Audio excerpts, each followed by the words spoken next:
ரொம்ப வலியை கொடுத்தது. நம்ம எல்லாம் இதெல்லாம் கேள்விப்பட்டிருக்கோம். அரசியல் அங்கே எந்த மாதிரி ஒரு மிகப்பெரிய சதியெல்லாம் பண்ணியிருக்காங்க. அவங்க பொருளாதாரத்தை எப்படி வீழ்த்திருக்காங்க. ஒரு சமுதாயத்தை எப்படி அழிச்சிருக்காங்க. அதெல்லாம் பார்க்க பார்க்க மிகப்பெரிய வேதனையாக இருந்தது. புத்துலக தொலைநோக்காளர், தென்கிழக்காசியாவின் சாக்ரட்டிஸ், சமூக சீர்திருத்த இயக்கத்தின் தந்தை, அறியாமை, மூட நம்பிக்கை, அர்த்தமற்ற சம்பிரதாயங்கள், மட்டமான பழக்க வழக்கங்கள் ஆகியவற்றின் கடும் எதிரி என்று யுனெஸ்கோ நிறுவனத்தால் பாராட்டப்பட்ட பெரியார் பிறந்த தினம் இன்று. இன்றளவில் சாதி வேற்றுமையும் மூட நம்பிக்கையும் முடங்கி போக வைத்தவர் பட்டியலில் முதன்மை இடம் இவருக்கே. தமிழகத்தில் இவருடைய சிலைகள்தான் அதிகமாக தாக்கப்படுகிறது, பல இடங்களில் அவமானப்படுத்தப்படுகிறது. பெரியாருக்கு ஏன் இத்தனை சிலைகள்? அரசியலிலும் சமூக இயக்கங்களிலும் முரண்படும் பல அமைப்புகள் கூட பெரியாரை ஏற்று கொண்டாடுவது ஏன்? யார் இந்த பெரியார்? திரிபுராவில் ஆட்சியில் இருந்த கம்யூனிஸ்டுகள் தோற்ற நிலையில் அங்கிருந்த லெனின் சிலை அகற்றப்பட்டது. அதை அடுத்து தமிழ்நாட்டில் பெரியாரின் சிலைகளை அகற்றப் போவதாக பாஜகவினர் கோபம் காட்டினார்களே ஏன்? கம்யூனிஸ்டுகள், திராவிட கட்சிகள், தலித் அமைப்புகள், தமிழ் தேசியவாதிகள், பெண்ணியவாதிகள் என்று பல்வேறு நிறங்களும் முழக்கங்களும் உடைய அமைப்புகளும் இயக்கங்களும் தனி நபர்களும் ஏன் பெரியாரை போற்ற வேண்டும்? ஈரோட்டில் செல்வ குடும்பத்தில் பிறந்த ஈவே ராமசாமியை மதங்களுக்கும் மூட நம்பிக்கைகளுக்கும் ஏற்றத்தாழ்வுகளுக்கும் பெண்ணடிமைத்தனத்துக்கும் எதிராக திருப்பியது எது? குடும்பத்தில் பெண்களுக்கு எதிராக நடக்கும் பாரபட்சங்கள் இளம் வயதிலேயே அவரது கவனத்தை கவர்ந்தன.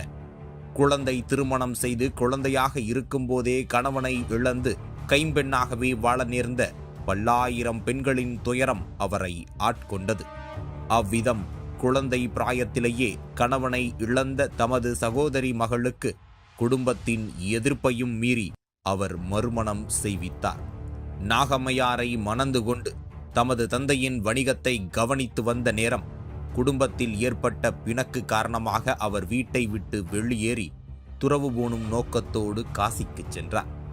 அங்கிருந்த அன்ன சத்திரங்கள் பிராமணர் அல்லாதோரை உள்ளே அனுமதிக்க மறுத்ததால் அவர் பசியால் வாடி சத்திரத்தில் இருந்து வீசி எறிந்த இலைகளில் இருந்து உணவை எடுத்து உண்ண வேண்டிய நிலை ஏற்பட்டது. இது அவரது மனதில் நீங்கா வடுவை ஏற்படுத்தியது. பிறகு அவர் தமது துறவு எண்ணத்தை கைவிட்டு ஊருக்கு திரும்பினார். இயல்பாகவே இருந்த ஆர்வத்தினால் அவர் பல பொதுப்பணிகளை சொந்த ஊரான ஈரோட்டில் மேற்கொண்டார்.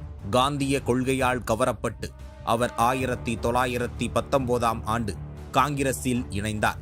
கதர், மது எதிர்ப்பு, தீண்டாமை எதிர்ப்பு எனும் காந்தியின் அடிப்படை கொள்கைகளுக்காக உழைத்தார். விடுதலை போராட்டத்தில் பங்கேற்று தாம் வகித்த நகரமன்ற தலைவர் உள்ளிட்ட ஏராளமான பொது பதவிகளை துறந்தார். தமது மனைவி நாகம்மையையும் சகோதரி பாலாம்பாளையும் அரசியலில் ஈடுபட ஊக்குவித்தார் பெரியார். அவர்கள் இருவரும் தலைமையேற்று காங்கிரஸ் கட்சியின் கள்ளுக்கடை மறியல் போராட்டத்தை நடத்தினார்கள். கள்ளுக்கடை மறியல் போராட்டத்துக்கு ஆதரவாக கள் இறக்க பயன்படக்கூடாது என்று தமது தோப்பில் இருந்த தென்னை மரங்கள் அனைத்தையும் வெட்டியளித்தார் பெரியார். ஒத்துழையாமை இயக்கத்தில் பங்கேற்று சிறை சென்றார். இந்நிலையில் கேரளாவின் திருவிதாங்கூர் சமஸ்தானத்தில் கோயில் இருக்கும் தெருக்களில் நடமாட தலித்துகளுக்கு விதிக்கப்பட்டிருந்த தடையை எதிர்த்து அங்கிருந்த சமூக ஆர்வலர்கள் போராட்டங்கள் நடத்தினர். போராட்டம் நடத்தியவர்கள் கைது செய்யப்பட்டனர். இதையடுத்து அங்கிருந்த போராட்ட தலைவர்கள் பெரியாருக்கு கடிதம் எழுதி போராட்டத்தை தலைமையேற்று நடத்தும்படி வேண்டுகோள் விடுத்தனர். அப்போது சென்னை மாகாண காங்கிரஸ் கமிட்டி தலைவராக இருந்த பெரியார் காந்தியின் அறிவுரையையும் மீறி தமது கட்சி பதவியையும் துறந்து திருவிதாங்கூர் விரைந்தார். திருவிதாங்கூர் மகாராஜா பெரியாரின் நண்பர் என்பதால் அவர் அரசு மரியாதையோடு வரவேற்கப்பட்டார். ஆனால் தாம் அரசை எதிர்த்து போராட வந்திருப்பதால் அரசு மரியாதையை ஏற்க முடியாது என்று மறுத்த பெரியார் தொடர்ந்து வைக்கத்தில் போராட்டம் நடத்தி கைதானார். இதையடுத்து அவரது மனைவி நாகம்மை பெண்களை திரட்டி போராட்டத்தை தொடர்ந்தார். போராட்டத்தின் வெற்றிக்கு பிறகே அவர் ஊருக்கு திரும்பினார். இதனால் வைக்கம் வீரர் என்று அழைக்கப்பட்டார். இதனிடையே சமூகத்தில் பின்தங்கிய பிரிவினருக்கான வகுப்புவாரி பிரதிநிதித்துவத்துக்கு ஆதரவாக காங்கிரஸ் மாநாடுகளில் தீர்மானம் நிறைவேற்ற முயன்று தோற்று போனார் பெரியார். இந்நிலையில் சேரன்மாதேவி என்ற இடத்தில் காங்கிரஸ் மானியத்தில் வாவே சுப்பிரமணிய ஐயர் என்பவரால் நடத்தப்பட்ட பிராமண மாணவர்களுக்கு தனியாகவும் பிராமணர் அல்லாத மாணவர்களுக்கு தனியாகவும் உணவு பரிமாறப்படுவதை அவர் எதிர்த்தார். ஆனால் வாவேசு ஐயர் தமது போக்கை மாற்றிக்கொள்ள மறுத்ததுடன் காங்கிரசும் அந்த பள்ளிக்கான மானியத்தை நிறுத்த மறுத்தது. இதையடுத்து அவர் காங்கிரஸில் இருந்து வெளியேறி சுயமரியாதை இயக்கத்தை தொடங்கினார். வைதீக மதத்தையும் கடவுள் நம்பிக்கையையும் மூட பழக்க வழக்கங்களையும் பெரியார் எதிர்த்தார். பிராமணர் அல்லாதவர்கள் தம்மையே தாழ்வாக நினைக்கக்கூடாது என்பதை சுயமரியாதை இயக்கம் வலியுறுத்தியது. இந்த நிலையில் 1916ஆம் ஆண்டு தொடங்கப்பட்ட நீதி கட்சி என்று பரவலாக அறியப்பட்ட தென்னிந்திய நல உரிமை சங்கத்தின் தலைவராக பெரியார் தேர்ந்தெடுக்கப்பட்டார். பிராமணர்கள் ஆரிய இனத்தில் தோன்றியவர்கள் என்றும் பிராமணர் அல்லாதோர் திராவிட இனத்தைச் சேர்ந்தவர்கள் என்றும் வாதிட்ட பெரியார் திராவிடர்களை மானமும் அறிவும் மிக்கவர்களாக மாற்றுவதற்காக தாம் பாடுபடுவதாக கூறினார். குழந்தை திருமண எதிர்ப்பு, விதவை மறுமணம், பெண்களுக்கு கல்வி, தமது துணைவர்களை தேர்ந்தெடுக்கும் உரிமை, ஒத்துவராத திருமணத்தை முறித்து கொள்ளும் உரிமை ஆகியவை வேண்டும் என்று வாதிட்ட பெரியார் பெண்கள் குழந்தை பெறும் இயந்திரமாக இருக்க தேவையில்லை என்று வாதிட்டார். அவரது பெண்ணுரிமை கருத்துக்கள் இன்றைய நிலையில் கூட புரட்சிகரமாக தோன்றக்கூடியவை. 1938ஆம் ஆண்டில் நவம்பர் மாதம் 13ஆம் தேதி காஞ்சிபுரத்தில் நடைபெற்ற பெண்கள் மாநாட்டில் அவருக்கு பெரியார் என்ற பட்டம் வழங்கப்பட்டது. இம்மாநாட்டில் தருமாம்பாள், மூவலூர் ராமாமிர்தம் அம்மையார் போன்றவர்கள் கலந்து கொண்டனர். சுதந்திரத்துக்கு முந்தைய இந்திய அரசு இந்தியை திணிக்க முயன்றபோது அதை எதிர்த்து போராட்டம் நடத்தியவர். இந்தியா முழுவதும் ஒரே நாடாக ஆவதை எதிர்த்த அவர் தென்னிந்திய பகுதிகள் இணைந்து திராவிட நாடாக ஆக வேண்டும் என்று குரல் கொடுத்தார். ஆனால் தமிழ்நாடு தவிர்த்த பிற பகுதிகளில் இதற்கு ஆதரவு இல்லாத நிலையில் தமிழ்நாடு தமிழருக்கே என்று முழக்கத்தை மாற்றினார். இடஒதுக்கீட்டு கொள்கைக்காக வாதிட்ட, பெண்ணுரிமைக்காக வாதிட்ட, மூட பழக்க வழக்கங்களை எதிர்த்த, மதத்தை எதிர்த்த பெரியார் தமது கருத்துகள் பரவ தமிழ்நாடு முழுவதும் நீண்ட சுற்றுப்பயணங்களை மேற்கொண்டு பிரச்சாரம் செய்தார். தமது பிரச்சாரங்களில் தாம் சொல்வதாலேயே ஒரு கருத்தை ஏற்க வேண்டியதில்லை என்றும், சிந்தித்து பார்த்து அவரவர் கருத்துக்கு சரியெனப்படுகின்றவற்றை மட்டுமே ஏற்றால் போதுமென்றும் வாதிட்டார் அவர். ரஷ்யாவுக்கு பயணம் சென்று வந்த பிறகு பொதுவுடைமை கொள்கைகளில் அவருக்கு ஈடுபாடு ஏற்பட்டது. உலக கம்யூனிஸ்டுகளின் முதல் ஆவணமான கம்யூனிஸ்ட் கட்சி அறிக்கை என்ற புத்தகத்தை தமிழில் முதன்முதலில் மொழிபெயர்த்து பதிப்பித்தவர் பெரியார். தமது கருத்துக்களை பரப்ப குடியரசு முதற்கொண்டு பல பத்திரிகைகளையும் நடத்தியவர் பெரியார். தமிழ் எழுத்து சீர்திருத்தத்திற்கு பெரியாரின் பங்களிப்பு மிக முக்கியமானது. அந்த சீர்திருத்தத்தை குடியரசு 20/1/1935 இதழியலில் இருந்து நடைமுறைப்படுத்தினார். அதுவரை புழக்கத்தில் இருந்த ஐ அவ் ஒளி மாற்றங்களையும் சேர்த்து திருந்திய வரி வடிவத்தை புகுத்தி தொடர்ந்து குடியரசிலும் விடுதலையிலும் பயன்படுத்தினார்.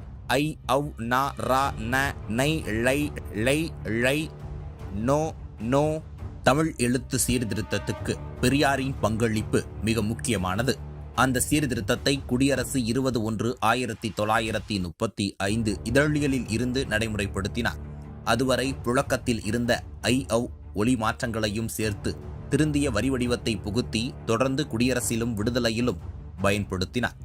ஐ அவ் நா ரா நா நை நை லை ளை நோ நோ நோ நோ நோ ரோ ரோ போன்ற எழுத்துக்களின் சீர்திருத்தத்தில் பெரியாரின் பங்கு முக்கியமானது.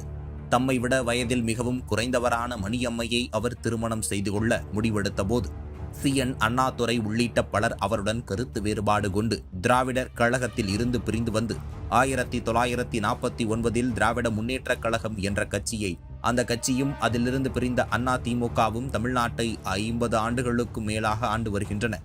சுயமரியாதை, மத மறுப்பு, மூடநம்பிக்கை மறுப்பு, பெண்ணுரிமை, சாதி ஒழிப்பு, திராவிட கொள்கை, பிராமணர் எதிர்ப்பு போன்ற தாம் நம்பிய பல கொள்கைகளுக்காக வாழ்நாளெல்லாம் போராடியவர் பெரியார். இந்த போராட்டத்தில் அவரை பாராட்டியவர்களும் எதிர்த்தவர்களும் உண்டு. பிராமண எதிர்ப்பும் கடவுள் மறுப்பும் அவரது கொள்கையாக இருந்தபோதும் அதை தனிப்பட்ட நபர்களை வெறுப்பதற்கான வழிகளாக அவர் மாற்றிக்கொண்டது இல்லை.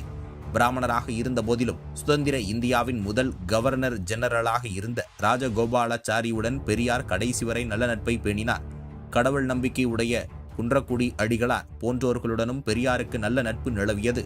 இன்றளவும் சுயமரியாதை என்ற வார்த்தைக்கு தமிழகத்தில் ஒரு தனி மகத்துவம் இருக்கிறது என்றால் அது பெரியார் ஏற்படுத்தி கொடுத்தது என்றே பார்க்கப்படுகிறது. அந்த வகையில் திராவிடம், சுயமரியாதை, மூடநம்பிக்கை மறுப்பு, எழுத்து சீர்திருத்தம், பெண்ணுரிமை, சாதி ஒழிப்பு போன்ற பல மரபுகளை அவர் தமிழர்களுக்காக விட்டு சென்ற செல்வங்களாக மதிக்கப்படுகின்றன. ஒரு ஈழத்து கலைஞன் என்ற வகையிலே உண்மையில் நான் பெருமைப்படுகிறேன். ஈழத்திலிருந்து இப்படி தரமான ஒரு சிறந்த படைப்பு அவர்களுடைய அந்த வாழ்க்கையை அப்படியே யதார்த்தமாக சித்தரித்திருக்கிறது.